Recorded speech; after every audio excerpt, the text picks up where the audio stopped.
รลุยตามแบบคีมีแบบอันออริจินอลมันจะประเภทออริจินอลแต่แบบจังบางคนวิดีโอนั้นคือง่ายสุดเป็นเต้นแต่บางคนไอโรคบ้านปีขนม YouTube กับโดยจีติ๊กต็อกโยมาพองนกขนมเพลงบางอย่างแบบง่ายๆคลายๆบางคน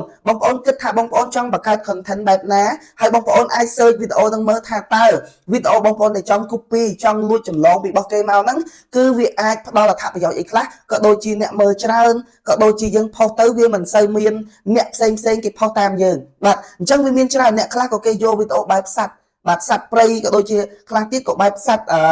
លក្ខណៈថាសัตว์ឆ្មាសัตว์ឆ្កែដែលមើលទៅគួរឲ្យស្រឡាញ់ខ្ជុកអីចឹងណាខ្លះទៀតក៏គាត់រកប្រភេទបែប DIY អាគំនិតបង្កើតថ្មី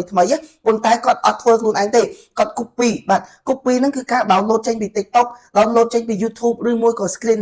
បាទយើងថតអេក្រង់ទូរស័ព្ទយើងបាទអញ្ចឹងគឺវីដេអូប្រភេទ copy ប្រភេទ unoriginal គីមីហ្នឹងគឺងាយមែនទែនបងប្អូនបាទគឺយើង download ទៅរបស់គេបាទឬមួយក៏យើងចម្លងទៅរបស់គេមកហើយយើងយកមកកែខ្លួនឯងឡើងវិញកែហ្នឹងគឺកែឲ្យមានទម្រង់របស់វាដែរបាទកែផ្លាស់ប្ដូរសំឡេងឬមួយក៏ផ្លាស់ប្ដូរពណ៌វីដេអូបាទrotate វីដេអូឲ្យពីឆ្វេងទៅស្ដាំពីស្ដាំទៅឆ្វេងឬមួយក៏ឲ្យពី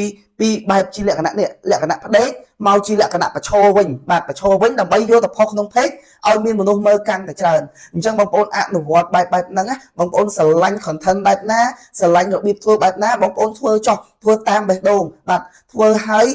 ប្រភេទបែប copy unoriginal នេះតើបងប្អូនមាន page ខ្លួនឯងស្រាប់មាន page បែបរលុយបាទមាន page ខ្លួនឯងទិញពីគេក៏ដោយបែបដែលរលុយបានស្រាប់ចាំយើងយកមកផុសលុយគឺឡើងភ្លាមតែម្ដងតែបើសិនជាយើងធ្វើ content ប្រភេទហ្នឹងហើយយើងអត់ទាន់រលុយបានទេយើងយកមកស្នើសុំរលុយភាគរយនៃការស្នើសុំឲ្យរលុយបានគឺវាមានទាបបំផុតស្ទើរតែពីចន្លោះ10ទៅ30% ទេមិនងាយស្នើសុំរលុយបានទេបាទតើតើយើងផលិតវីដេអូ original ទៅ